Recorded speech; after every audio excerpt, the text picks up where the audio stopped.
So for those of you that don't know, anyone within the industry can submit a new idea for the Insight Innovation Competition.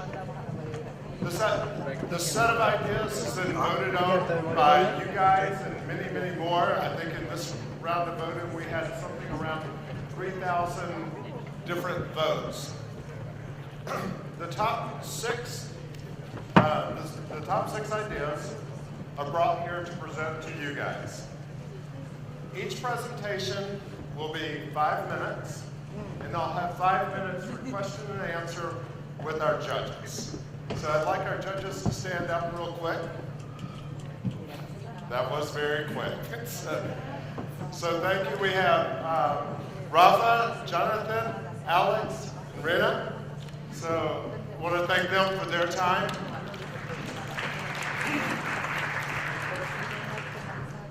The criteria that they'll be judging each of these presenters on is originality of the idea, the presentation quality, market potential, the scalability of the idea, and the ease of implementation. So with that said, we are very tight on the 5 minutes of presentation. So if it starts to run over, I'll go body check people and knock them off the stage. So you may have to help out down here in the front. So our first presenter is Adriana Roca on EC Force.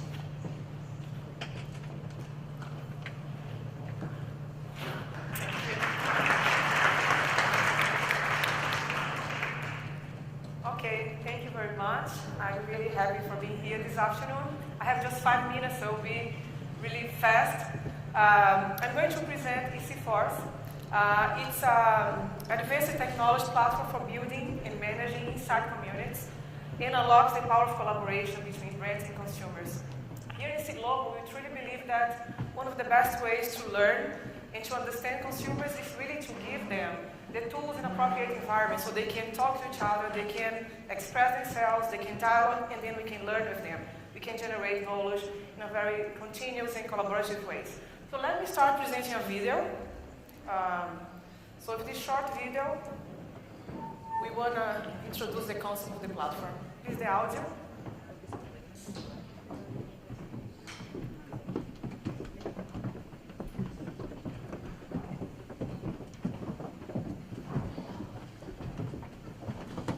Can you please open the audio? Make it difficult to get your unique message across to your brand's fans and followers, or collect their demographic information quickly and easily. How can you harness the power of social collaboration with your customers without the downside? Cultivating communities for over a decade, EC Global provides innovative technology and creative expertise to help your company build and manage your own private, vibrant communities, so customers can easily engage with your brand and you can gain and evaluate valuable consumer insights. The result? Increased customer loyalty and sales, better products and services, and a thriving business. EC Force, our in-the-cloud, cost-effective DIY software, is fast, easy to use, and combines the power of gamification and mobile and social apps all in one platform. With our interactive tools, you can post questions, activities, and discussions that generate a continuous flow of rich consumer insights. EC Force puts you in control of your data and gives your customers a community where they can talk to each other and to you. And you can really listen.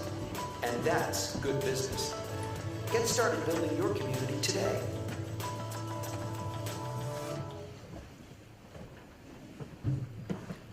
Okay, so why the platform is unique? First of all, because it's consumer-centric. So the consumer is in the center of all of the concept of the platform. So all users receive their own personal data lockers. They have the control on the data that they can upload, they can share what they do, and with which communities they want to join and share their data.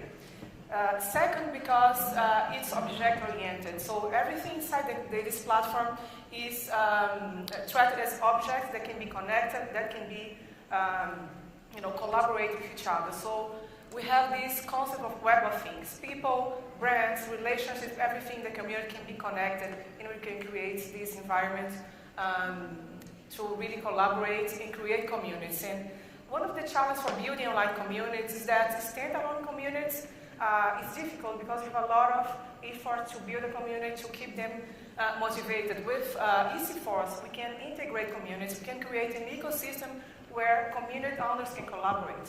So this is one of the things that's very unique in our system, promote this collaboration. Also, it comes with a built-in system with gamification, with loyalty program, point system, virtual store, a lot of tools to keep people engaged and motivated.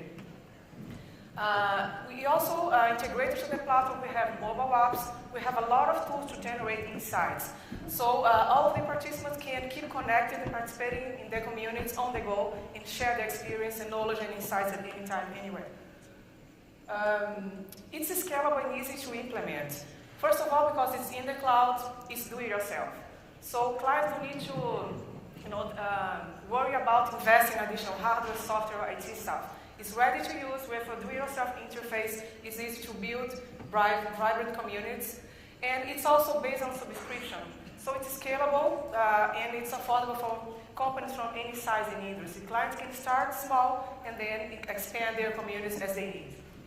It has an extensive layer of APIs who allows us to connect this community to outside and external systems, such as CRM and BIs.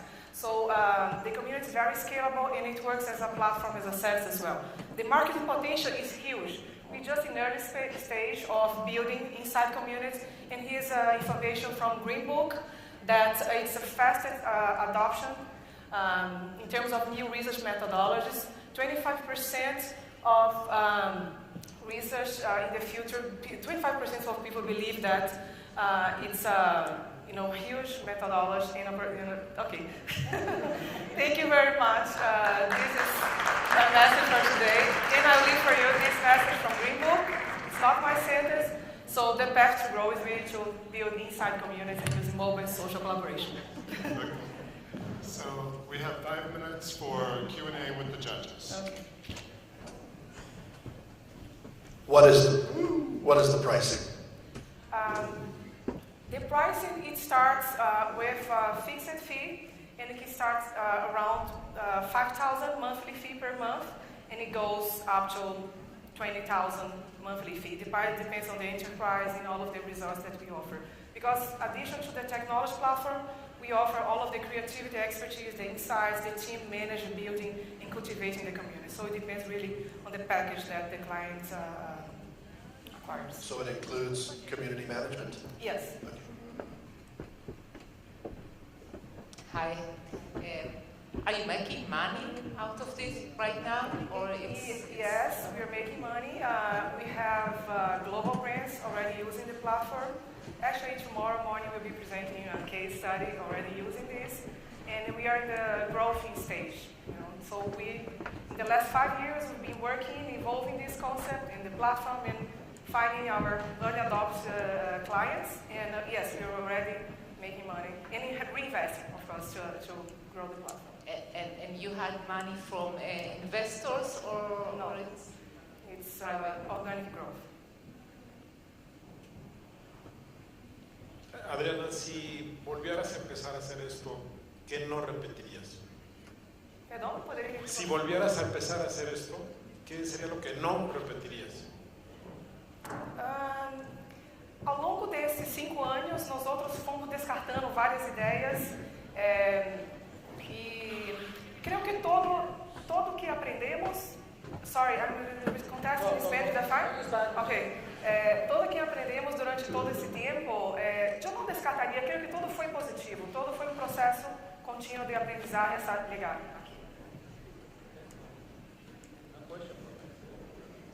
That's it? Okay, thank you.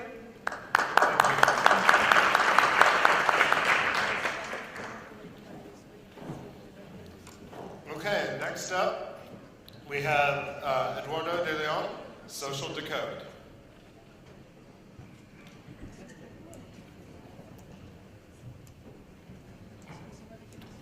Thank you. ¿Sí se escucha? Hola, hola, hola. Ahí. Bueno, empiezo cuando empiece el conteo para atrás o ya. Bueno, así gano unos segundos. Bueno, Socialdecode, hace rato presenté un poquito sobre Social TV. Esta es la empresa que tenemos para medir el Social TV. Lo que hacemos en Socialdecode es la medición del rating social de la televisión mexicana. En este caso empezamos en México.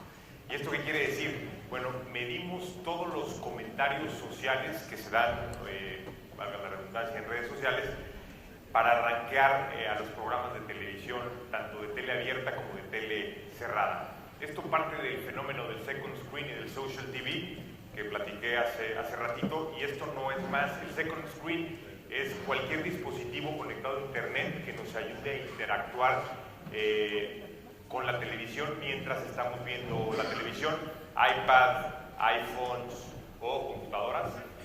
Y el fenómeno del social TV es todo aquello que comentamos sobre el contenido de televisión que estamos viendo en ese momento, antes o después del programa.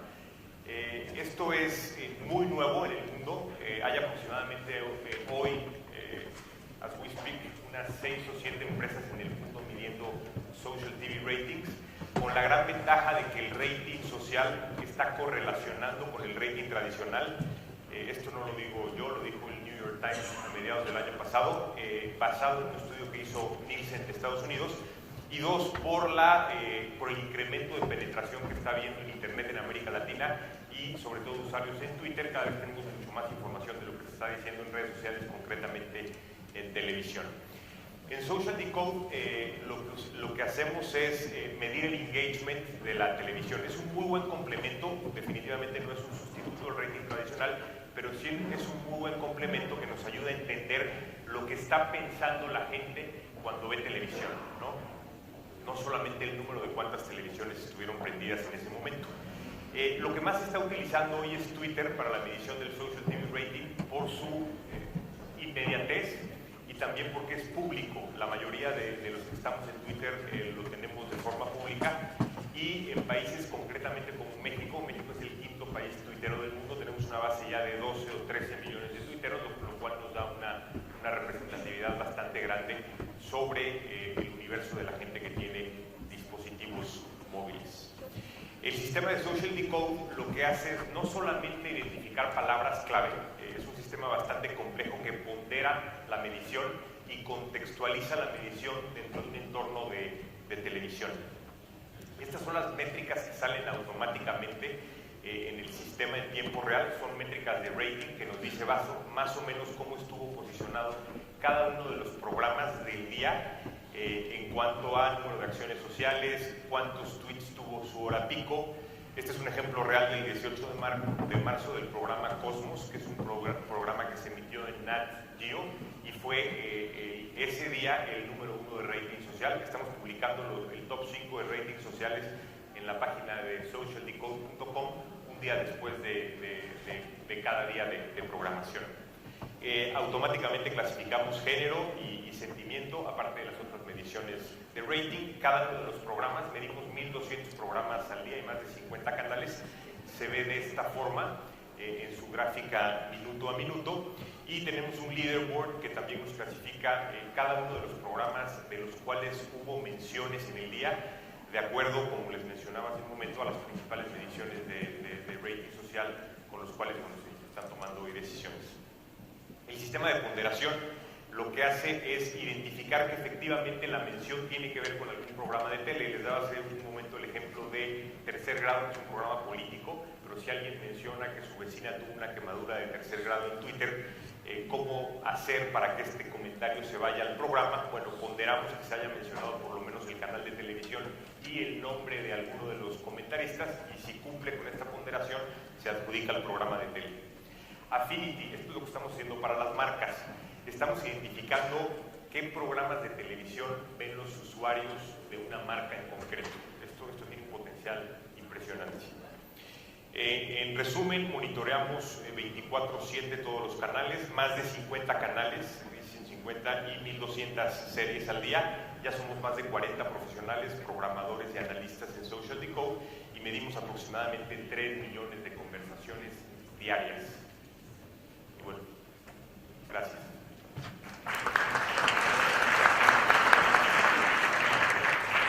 So we have 5 minutes for questions from the judges.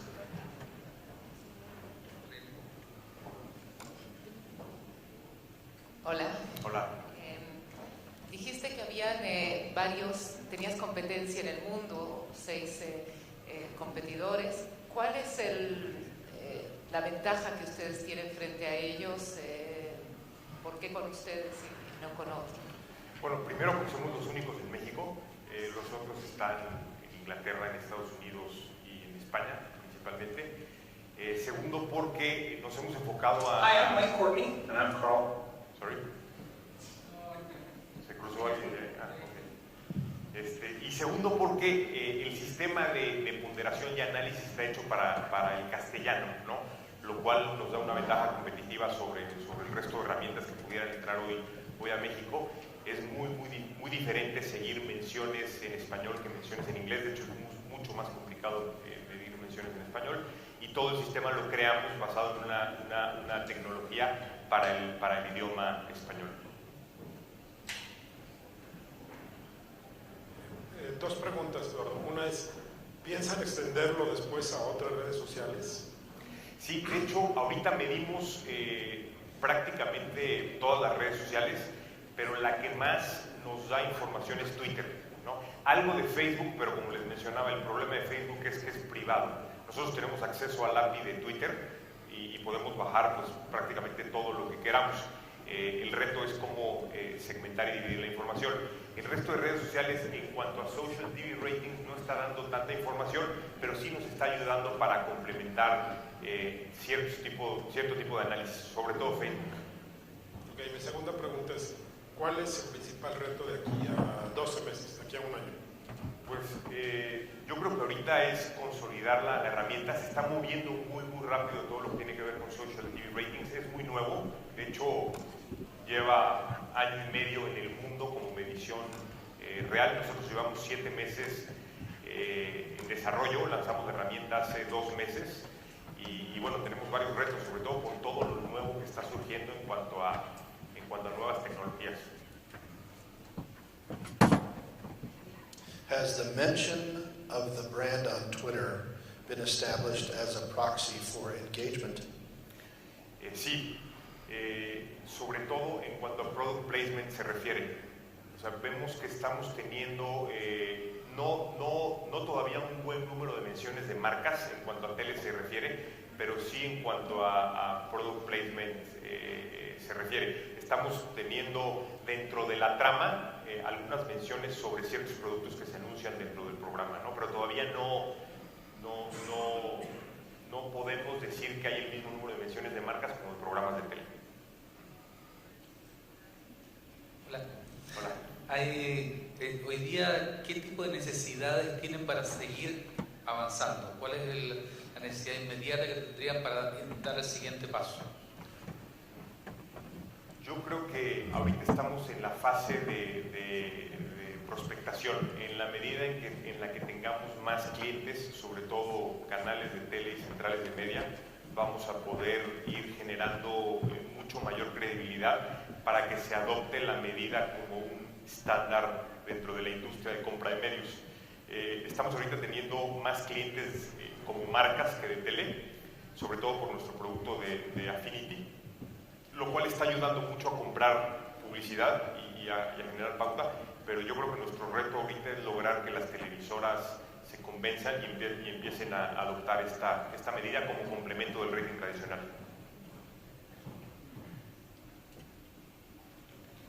Gracias.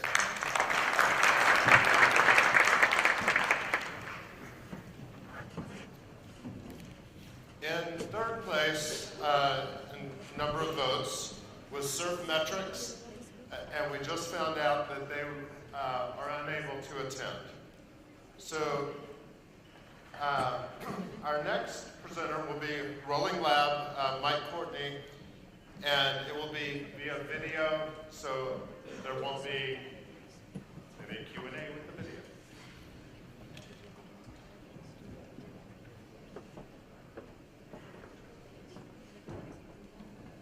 Hi, I'm Mike Courtney. And I'm Carl Hunt. And we're at Perio Insights. We're a Dallas, Texas-based market research firm, and we're the team that brought you Rolling Labs. Rolling Labs is an in-car digital ethnography. It mixes a little bit of ethnography, computer vision, And automated sensors and processing. sort of the Internet of Things, but for automobile use. So a few years ago, one of our automotive clients was talking to us and asked, gee, we really wish we understood what people did in the car. I said, pull a log file. How hard could that be? And they said, well, there isn't a log file. A lot of the things are electromechanical. We don't have a record of what they actually use and what they don't use. So Carl and I said, we have an idea. We think we can solve this.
We hope you enjoyed the video. Now let's go through a little bit more depth about what you just saw.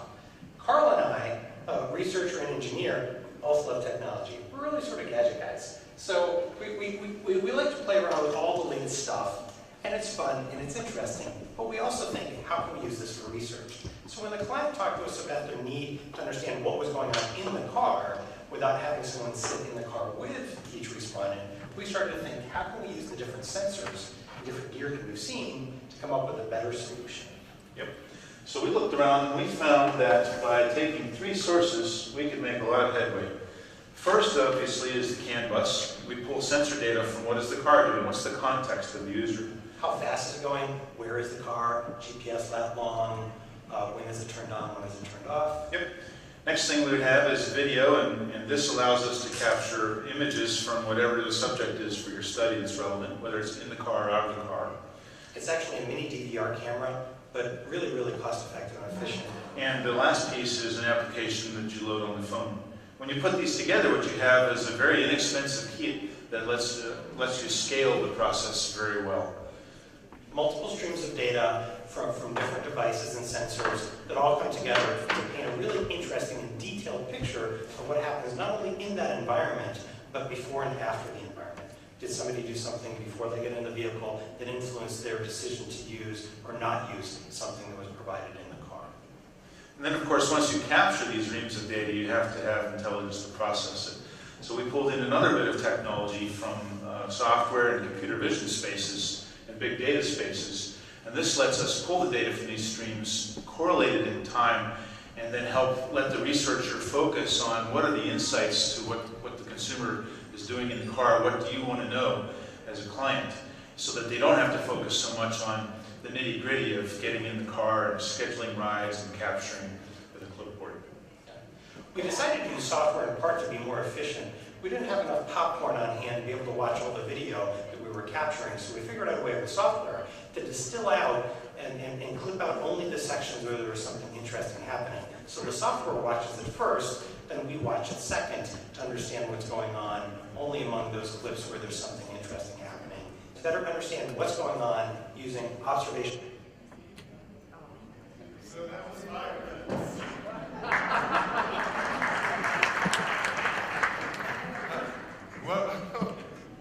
Whether human or video, I'm up here to knock them off. Why is your presentation so long?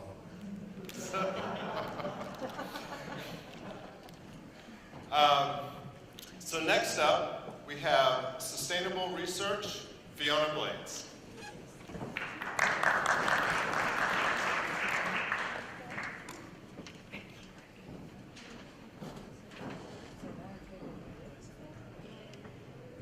Thank you very much. Sustainable research is about a way of changing market research for the better, for clients, for agencies, and for the broader community.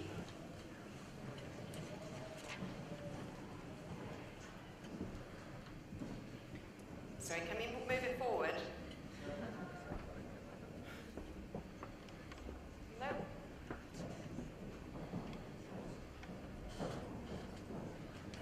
Is it going to work now?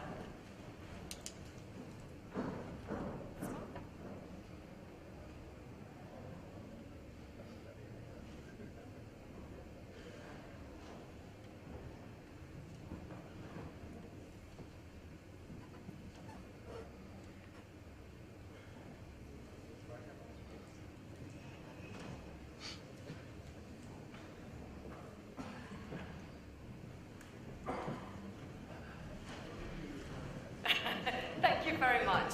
Otherwise, I'll rush.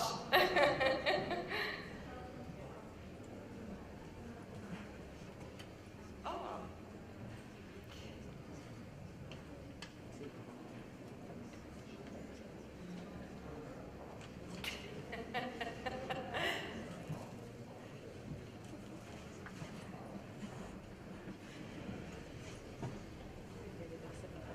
Try now, okay. We can start from there, and then we can cut off a little bit at a time. Thank you very much. So, sustainable research is a more ethical and effective way to conduct market research. And in particular, it's a way to reach the 1.5 billion people in the population that I call here the forgotten. Because these are the people that the major global companies really need to be researching amongst at the moment because they're the emerging middle classes. And we've piloted this approach with PepsiCo. And like many other global companies, they have sustainability high on the corporate agenda. And market research as an industry has not only not been finding a good way to connect with the 1.5 billion, but it's not been finding a way to connect with the corporate agenda on sustainability by building sustainability into the fabric of the research that we're doing. So the sustainable research ecosystem involves agency, client, and communities. So how is this different from more traditional research? Well, first of all, this is about real communities and real lives rather than the online world. It's also about trying to create a partnership of equals rather than the respondents that we tend to think about in research. And about having a long-term commitment rather than looking at people as using them one-off and then that's the end of that relationship. And this is very much about giving back to the community as well as to the individual in terms of the benefits. So I thought the best way to illustrate what we're trying to do is to introduce you to the communities. So I have a video.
havia participado de pesquisa, e eu achei muito bacana que eu sabia qual era o fim, para que fim que era. Não era só pela marca, para consumir mais, tinha um fim, e isso me estimulou bastante. Talvez se tivesse sido só pela marca, não ficaria tão estimulado.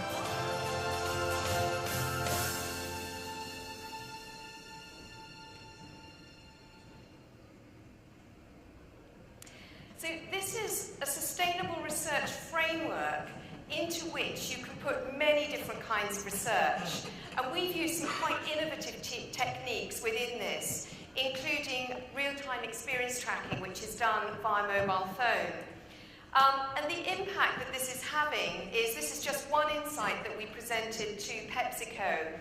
And shoppers within these communities in Sao Paulo were not coming into contact with traditional media channels like radio, TV, press. It was the experiential channels like consumption and in-store that were really reaching this audience.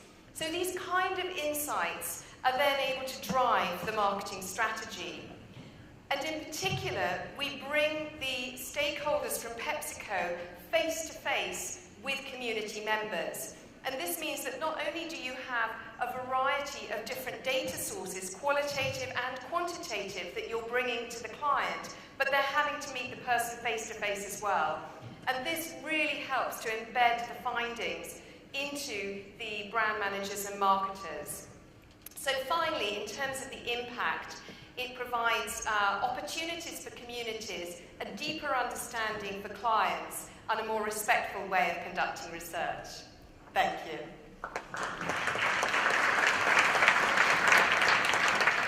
We have 5 minutes for Q&A. I'm not clear on how the community wins. Is there a revenue share back to the community beyond the participation? Yes, so we approach the community leader and we find out what the greatest needs are. So in one of those examples, you saw that it was the fence that needed repairing. Another was manicure lessons. Or the sports court, right? Yes, yes. How long does it take to set up a community to do the data collection? The first time we did it, so we've got 3 communities in Sao Paulo, it took us longer than we anticipated. But we believe that now we can do it much faster. I think it's about identifying the right community leader and then making sure that they just give access to their community. After that, we can pick up from there once they've done that. Last question, is the relative expense difference for the size of the panel and the reach that you offer? We actually believe it's probably comparable and maybe even slightly less than if you were doing more traditional research face-to-face, because once we've got the infrastructure set up. But certainly it's not as expensive as you might have got from other more traditional means.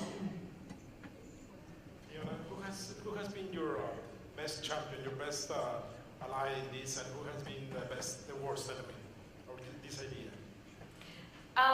Well, in terms of a champion, I think I would have to say Ana Alvarez at PepsiCo, who really believed in this and wanted to bring sustainability into PepsiCo through market research. So she's been amazing at championing this within PepsiCo right through to the global level. I think that in terms of the worst enemy, anything that's innovation always takes longer than you think. So things don't always work out in the ways that you expect, and we have to adapt. So our initial thought was that the community leaders would do the recruitment and monitoring of the research. They could just really do the introduction, and after that we have to pick it up. But those are lessons we've learned. What was the reaction from the government, from the local, national government? We haven't spoken to the local government. We literally just approached communities through somebody who had experience of working with them to find leaders that really wanted to work with us in this way.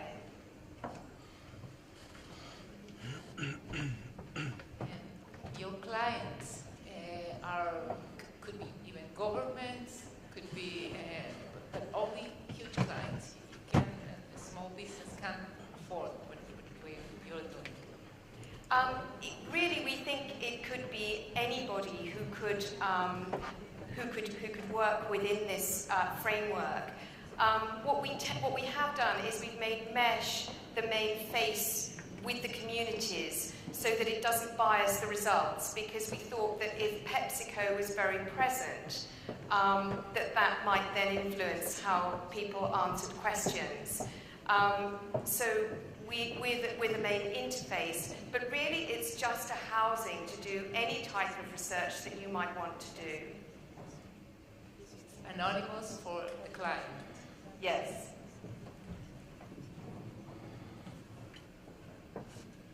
Fiona, can you explain us a little bit how you could make this scalable? Yes. I think you do it step at a time. So once you've got some communities that are set up, you can then keep going back to them. But I think that at the moment we have 3 in Sao Paulo. What we would want to do is then to go to other parts of Brazil. But it's very much led, I think, by clients. So if a client has a particular need, then we know now how to go in and to set this up. But clearly it's going to take a little bit longer the first time than it is once you've got everything set up.